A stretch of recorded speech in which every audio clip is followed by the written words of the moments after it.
Remember Capcom? What am I saying? Of course you do. Capcom is one of the absolute heavyweights in all of gaming, dating all the way back to the late 70s and early 80s, where we saw such classics as 1942 and Ghouls and Ghosts, and more recently, games like Street Fighter and Resident Evil. Sorry, Resident Evil.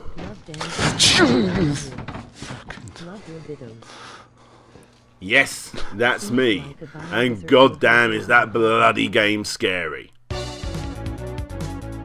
To the average non-gamer, they probably don't realise it, but Capcom is without a shadow of a doubt a household name that most of the time you can be happy to include into any collection, no matter what your taste. But if you was going to be putting a face to good old Capsule Computers, yes, that's what it stands for, who would you put at the forefront?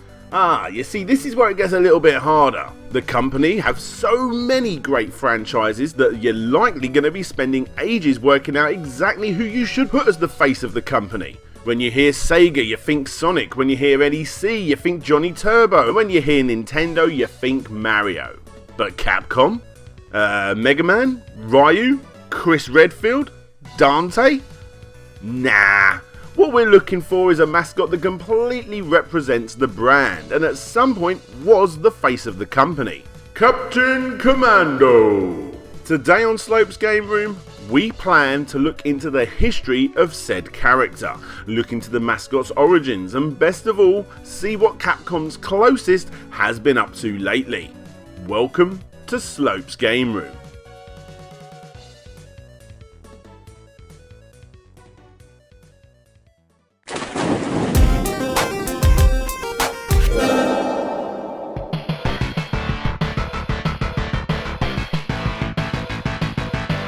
Okay, this isn't exactly the most obscure video of mine in the Forgotten Mascot series. I've already covered the unknown with the likes of NEC, Nintendo, and my personal favourite.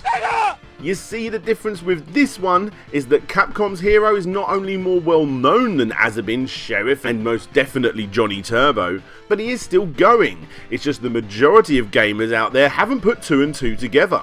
Okay, well at this moment we're still not sure if he's actually going to be making it into Marvel vs Capcom Infinite, but here he is in the PlayStation 3 and Xbox 360 game Marvel vs Capcom Origins from 2012. That's recent enough, right? Look, as usual, I think we're in fact getting a little ahead of ourselves. So, let's go back to the beginning.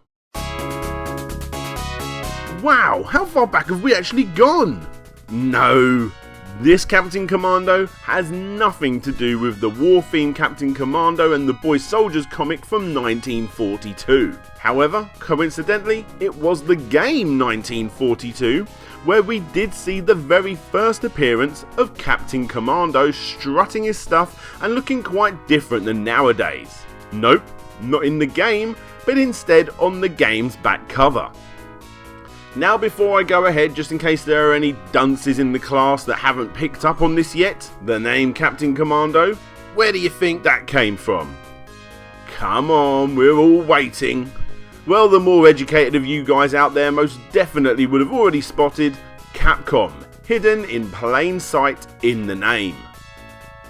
You see, Captain Commando was here right next to Nintendo's seal of quality to give further proof, if you will, that this game is well worth purchasing. The Captain Commando Challenge series. No way is our flamboyant looking space hero going to be putting his name against any game, only the very best 11 games will do. You got the already mentioned 1942, the no doubt confusing to everybody Commando game, Ghosts and Goblins, Mega Man, Trojan, Section Z, and Gunsmoke before he changed yet again in Strider, Mega Man 2, Willow, and finally DuckTales. On top of taking over a decent amount of the box art, he also completely dominated the manuals on these games too, with a special message from Captain Commando himself. Thank you for selecting fun-filled 1942, one of the exclusive family computer video games from the Captain Commando Challenge series. 1942, created by Capcom premier worldwide arcade game designer, features colorful, state-of-the-art, high-resolution graphics. This high-quality game pack is licensed by Nintendo for play on the Nintendo Entertainment System. Nintendo and Nintendo Entertainment System are trademarks of Nintendo of America Incorporated. Commando. Once this was all over, there really wasn't much else to shout about with regards to Captain Commando, and personally I never heard of him over here in the UK. Not just because I was a Sega kid, or to be precise an Amstrad kid during the Captain's heyday, but at this point he was sort of exclusive to North America. Just look at this comically bad Mega Man artwork. Not only do you have a doofus on the front cover shooting in a different direction as to the way he's actually looking, but you got one on the back cover too. Captain Commando here. Look to me for up-to-date reports on all the exciting action games from Capcom. Until next time, I'm Captain Commando. However, there wasn't another time, and he never appeared on another NES box art ever again.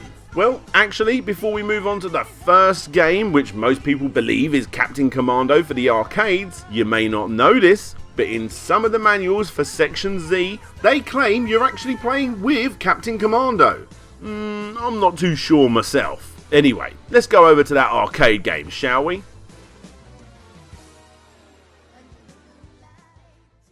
Commando.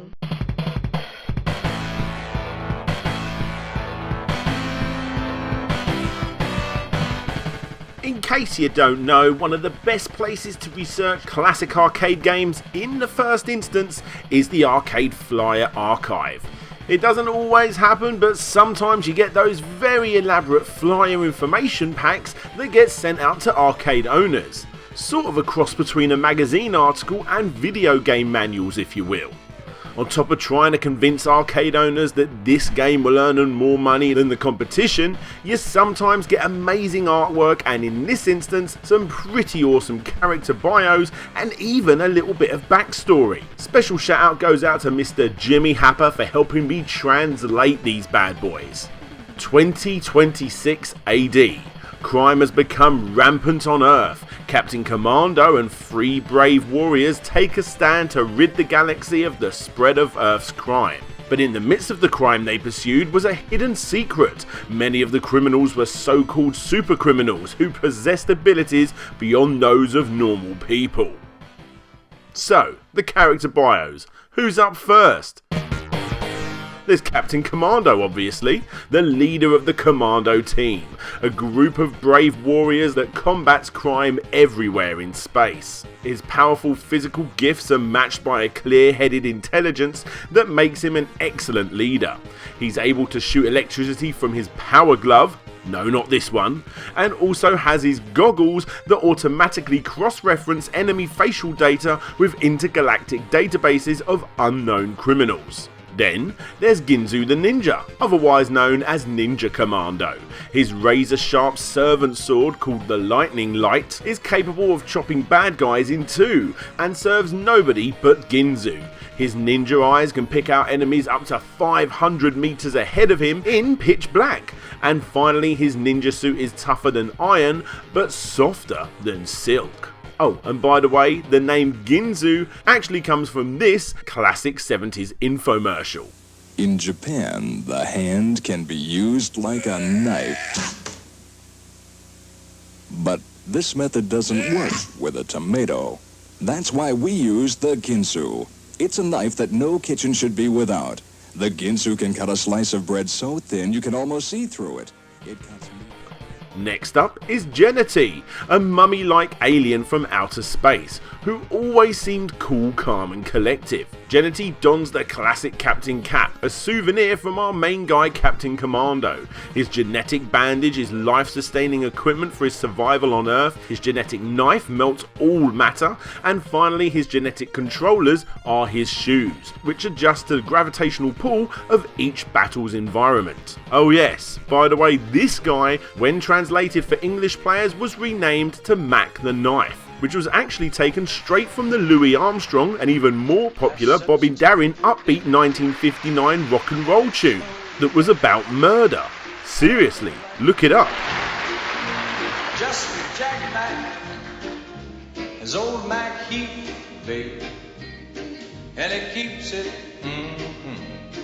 out of sight. 2, 3, 4, 2, 2. You know when that shot. And finally, we have Hoover, also known as Babyhead, a super genius baby who fights using a robot he made. He has a talking machine, aka his dummy, that's a pacifier for you Americans watching, which lets the little one speak 3 million languages. You got the Hoover Cradle, which stops the little one from rocking too much no matter how far the mech gets tilted, and then you've got the mech itself, aka the Silver Fist vehicle. It has over 12,000 horsepower, 582 kilograms of body weight, and is equipped with a missile launcher and a missile production facility built into the leg. Plus on top of this, you've also got a jet hover used for high speed position shifting. These are the Commando team, and this is the arcade cabinet, a 4-player side-scrolling beat-em-up similar to so many others that I love to play. But, like I said, with 4 bloody players, all at the same time. Honestly, there really isn't that much to talk about in this game that hasn't been said before. When you've played 756 side-scrolling beat-em-ups, you've played them all. But that doesn't take away from the fact that this is still a bloody awesome genre, and this game is no exception. Being able to play this game with 4 players at once can perhaps result in way too much going on at the same time. But play with decent players and you'll have a wicked little beat 'em up that very few can replicate. That is unless you're playing Final Fight. This game is pretty much exactly the same, and without a doubt was made using the same engine. The difference though is varied characters, varied enemies, the varied locations, and of course the 4-player at once option. If you're playing the arcade version, that is, because the game did eventually make it onto the SNES, but sadly that one did go down to 2 players only. But then again, that was obviously going to happen. This version, as you would expect, is a dumbed down version of that original arcade game, but in all honesty, it's still great fun. Definitely one of the better games of this genre for the system. And obviously it's better than Final Fight, as it gives you all 4 original characters to choose from. Now the PlayStation on the other hand, with its kick-ass little multi-tap controller, surprisingly actually only lets you play as 3 players at once, which I assume was still going to be more than the cancelled Mega CD port of the game, leaving only Capcom Classic Collection Volume 2 and Capcom Collection Remixed, where you finally can play proper ports of those arcade games. But let's be honest, you're never gonna get better than the original. So my suggestion is just to go and find a way to play that one. So there you go guys. Not many games, well, one game to be precise for this episode of the Complete History, but with its cool backstory and the fact that you can still find this somewhat unknown character in games like Marvel vs. Capcom, Marvel vs. Capcom 2, SNK vs. Capcom, Card Fighters, Capcom World 2, Namco vs. Capcom, Ultimate Marvel vs. Capcom 3, as well as a few of the enemies from the side-scrolling beat-em-up in Project X Zone 2. I feel like Cappy needed some special Slopes game room attention. Plus, if this is still not enough, then you can actually follow the adventures of the Commando team in the short-lived manga, which is not only pretty easy to find, but is also quite reasonably priced too. Will we ever see another true sequel to that Captain Commando game? Probably not, but I do appreciate seeing him pop up here and there in Capcom's greatest fighting games. So, let's hope that continues.